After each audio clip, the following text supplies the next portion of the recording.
बिस्मिल्लाहिर्रहमानिर्रहीम अस्सलाम वालेकुम नाज़रीन, मैं अहमद फ़वाद और आप मेरा यूट्यूब चैनल देख रहे हैं। नाज़रीन, आज के इस व्लॉग में आज़ाद कश्मीर बलदियाती इलेक्शंस के हवाले से कुछ डिटेल्स हैं वो मैंने आपके साथ शेयर करनी है। आज जो इलेक्शन हो रहा है बलदियाती इलेक्शन, 31 साल के बाद खैर ये इलेक्शन हो रहा है। बहरहाल आज़ाद कश्मीर पूंछ डिवीज़न में इस वक्त जो पोलिंग है वो जारी है। सेकंड फेज़ में जो मरहला है वो इस वक्त पूंछ डिवीज़न में चल रहा है।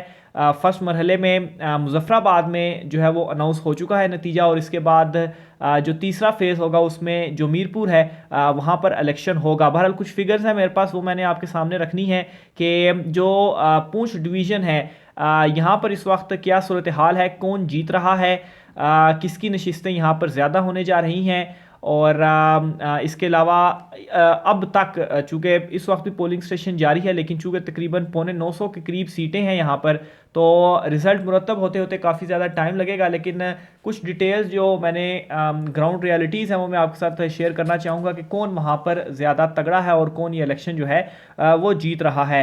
मुजफ्फराबाद के हवाले से आपको याद होगा कि मैंने व्लॉग में डिटेल्स आपके साथ शेयर की थी। गैर हतमी गैर सरकारी नतीजा जो था वो शेयर किया था, और उसमें भी जो ग्राउंड पे हमारे सोर्सेज थे उनसे वो सारा नतीजा जो है वो मुरतब करने के बाद मैंने आपके सामने जो चीज़ें थी वो रखी थी। और अभी जो फाइनल रिज़ल्ट अनाउंस हुआ है उसके साथ अगर आप उसको कंपेयर भी करें तो 95% जो है वही चीज़ें सारी जो मैंने आपके सामने नतीजा जो रखा था वही चीज़ें जो है वो सारी सामने आई हैं। पूंछ डिवीज़न के हवाले से भी कुछ डिटेल्स आपके सामने मैं रखूँगा। बहरहाल सबसे पहले तो मुजफ्फराबाद का मैं एक रिव्यू करना चाहता हूँ, क्योंकि मुजफ्फराबाद के हवाले से मैंने कुछ मज़ीद चीज़ें आपके सामने रखनी है, फिर मैं पूंछ डिवीज़न की तरफ आता हूँ। तो बहरहाल मुजफ्फराबाद में जो पार्टी पोजीशन थी, सबसे पहले तो डिस्ट्रिक्ट काउंसिल्स की जो सीट्स थी 74 थी, 73 पर इलेक्शन हुआ। बहरहाल जिसमें से 4 इंडिपेंडेंट, मुस्लिम लीग नून 11, 32 जो थी वो पीटीआई, जबकि पीपल्स पार्टी 22 एमसी जो है वो 3, और जेकेपीपी ने 1 जो है वो नशिस्त यहाँ से हासिल की थी। बहरहाल पीटीआई के साथ आपने एमसी को भी काउंट करना है क्योंकि ये दोनों इत्तेहाद में हैं, तो 35 और प्लस जो 4 इंडिपेंडेंट है वो भी इन्हीं के साथ आएंगे। उनकी हुकूमत है आज़ाद कश्मीर में, तो जाहिर सी बात है फंड्स जो हैं वो बेसिकली इन्होंने काम वगैरह कराने होते हैं, तो नॉर्मल सी बात है ये उसी तरफ जाएंगे ताकि इनको जिस वजह से मुंतखब किया गया है वो फिर लोगों के ये काम भी कर सके। तो बहरहाल ये भी उनकी तरफ जाएंगे, तो 39 के साथ यहाँ पर मैं कहूँगा कि पीपल्स पार्टी जो है वो रही है। फिर इसके अलावा जो यूसीज़ हैं उन वो 535 थी कुल नशिस्तें, जिनमें से 108 आज़ाद, 98 नून लीग, पीटीआई 148, जब से 158 जो है वो पीपल्स पार्टी, एमसी जो है वो 17, जबकि टीएलपी ने भी वहाँ से एक नशिस्त हासिल की। बहरहाल जो मेरा अंदाज़ा उसमें एमसी तो खैर वो पीटीआई इकट्ठे हो गए, और जो आज़ाद हैं मोर देन 80% ये भी पाकिस्तान तहरीक इंसाफ के साथ ही मिलेंगे। फिर प्लस एमसी यानी कि म्यूनसिपल कॉरपोरेशन की जो 36 नशिस्तें थी उसमें से 7 इंडिपेंडेंट, 12 जो है वो नून लीग, 8 जो है वो पीटीआई, 7 पीपल्स पार्टी और 2 एमसी ने जो है वो जीती हैं। बाकी दूसरी जमातें जो हैं वो यहाँ से कोई नशिस्त नहीं ले सकी। तो यहाँ पर भी पाकिस्तान तहरीक इंसाफ जो है वो सर फहरिस्त रही, ख़ास तौर पर जब ये इंडिपेंडेंट पाकिस्तान तहरीक इंसाफ के साथ जाकर मिलेंगे। इन रिज़ल्ट्स के हवाले से कहा तो जा रहा था कि पीपल्स पार्टी काफ़ी ज़्यादा उसने यहाँ पर अच्छी नशिस्तें हासिल की हैं, लेकिन उसके बावजूद भी पाकिस्तान तहरीक इंसाफ नंबर 1 पर है।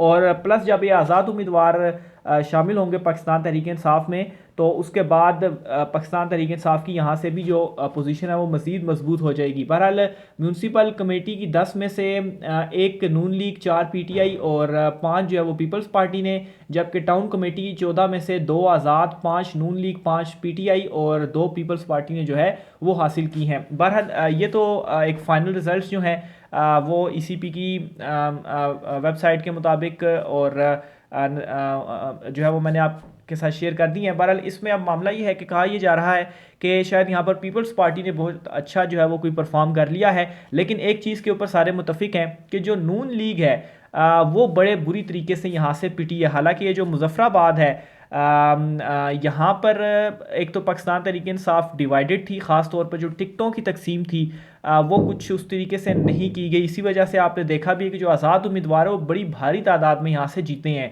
और इसलिए मैं ये भी कह रहा हूँ कि आज़ाद उम्मीदवार जाने वाले हैं पाकिस्तान तहरीक इंसाफ में। तो बहरहाल यहाँ पर हुआ इस तरीके से कि इतनी ज़्यादा तकसीम के बावजूद भी पाकिस्तान तहरीक इंसाफ ने बड़ा ज़बरदस्त यहाँ पर परफॉर्म किया। और ये जो मुजफ्फराबाद डिवीज़न था, ये जो फर्स्ट फेज़ का इलेक्शन था, बलदियाती इलेक्शन है, इसमें पाकिस्तान तहरीक इंसाफ की इन हलकों में से, क्योंकि अगर आप जो लास्ट इलेक्शन भी हुए हैं, आम इंतखाबात भी हुए हैं आज़ाद कश्मीर के, उसमें भी आप अगर यहाँ की पोजीशन देखें तो पाकिस्तान तहरीक इंसाफ की यहाँ पर जो पोजीशन थी वो कोई ज़्यादा अच्छी नहीं थी। यहाँ पर उन्होंने कोई ज़्यादा नशिस्तें हासिल नहीं की थी, बड़ा क्लोज जो है वो रहे थे।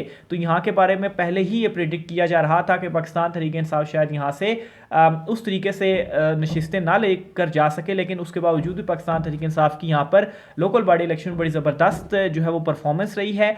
और पहले नंबर पर जो है वो मैं ये कहूँगा आज़ाद उम्मीदवारों के साथ मिलने के बाद वो यहाँ पर पाकिस्तान तहरीक इंसाफ रही है। अब मैं आता हूँ पूंछ डिवीज़न की तरफ। पूंछ डिवीज़न में नाज़रीन मामला कुछ इस तरीके से है कि ये जो पूंछ डिवीज़न है, 4 इसके अजला हैं। एक तो नाजरीन पूंछ डिस्ट्रिक्ट है, फिर इसके अलावा बाग है, फिर सुदनौती है और फिर हवेली है। अच्छा, ये जो चारों के चारों अजला हैं और ये जो पूरा पूंछ डिस्ट्रिक्ट है, यहाँ पर पाकिस्तान तहरीक इंसाफ जो है वो फेवरेट है। ना सिर्फ फेवरेट बल्कि इसका मैं इस तरीके से भी कंपेयर करूँगा कि जो लास्ट इलेक्शन हुए, आम इंतखाबात हुए हैं, यहाँ पर जो MLAs की तादाद है वो भी पाकिस्तान तहरीक इंसाफ की ज़्यादा है। पाकिस्तान तहरीक इंसाफ ने यहाँ पर अच्छे मार्जिन से जो है वो नशिस्तें हासिल की हैं। फिर जो मौजूदा वज़ीर आज़म है आज़ाद कश्मीर के सरदार तनवीर इलियास, वो ख़ुद जो है वो उनका एरिया है माफ़ कीजिएगा, उनका एरिया बाग का है। तो ये वाला जो डिवीज़न है ये पाकिस्तान तहरीक इंसाफ का है। और इसमें अगर मैं यूसीस की तादाद बता दूं तो पूंछ डिस्ट्रिक्ट में 29 है, जबकि बाग में 27 है, फिर सुदनौती में 19 है और हवेली में जो है वो 12 है। यही जो है वो मेन होती है। बहरहाल यहाँ पर जो कुल नशिस्तें हैं वो 875 यहाँ पर जो नशिस्तें हैं वो इस वक्त बताई जा रही हैं। जबकि यहाँ पर अगर मैं पोलिंग स्टेशन के हवाले से बात करूँ तो 1873 पोलिंग स्टेशन, जबकि पोलिंग बूथ जो है वो 2735 बनाए गए हैं। इस वक्त की जो लेटेस्ट सूरत हाल है तो सुबह 8 बजे से पोलिंग शुरू हुई। अब चूंकि मैं थोड़ा सा अर्ली ये वीलॉग रिकॉर्ड कर रहा हूँ तो पोलिंग इस वक्त जारी है, लेकिन जो वहाँ पर लोगों का जोश व खरोश है या जिस तरीके से वहाँ पर टर्न आउट है या जिस तरह से वहाँ पर लोग जाकर वोट कास्ट कर रहे हैं और जिस जमात का जो पलड़ा है वो भारी लग रहा है वो पाकिस्तान तहरीक इंसाफ है।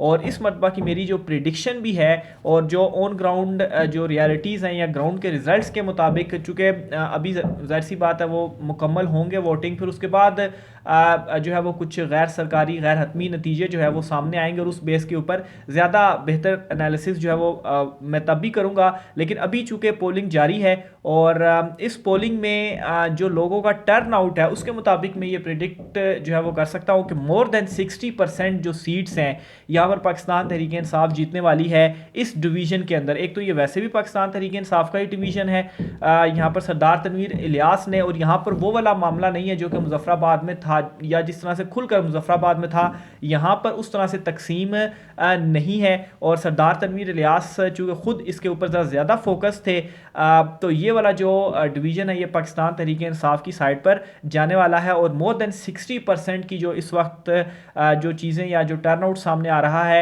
और वहाँ पर जो लोगों का रिएक्शन सामने आ रहा है, पाकिस्तान तहरीक इंसाफ जो है वो यहाँ से जीतने जा रही है। तो बहरहाल ये इस वक्त की जो लेटेस्ट सिचुएशन है वो यहाँ पर चल रही है। दूसरे नंबर पर जो यहाँ पर जमात रहेगी वो पीपल्स पार्टी रहेगी, जबकि मुस्लिम लीग नून जो है, अच्छा पीपल्स पार्टी में एक चीज़ मैं यहाँ पर क्लियर करना चाहूँगा कि इतनी ज़्यादा सिचुएशन के बावजूद भी जो इस वक्त करंट चल भी रही है, पीपल्स पार्टी ने आज़ाद कश्मीर में जो उनका वोटर्स था काफ़ी हद तक उन्हें इंटैक्ट रखने में पीपल्स पार्टी जो है वो कामयाब रही है।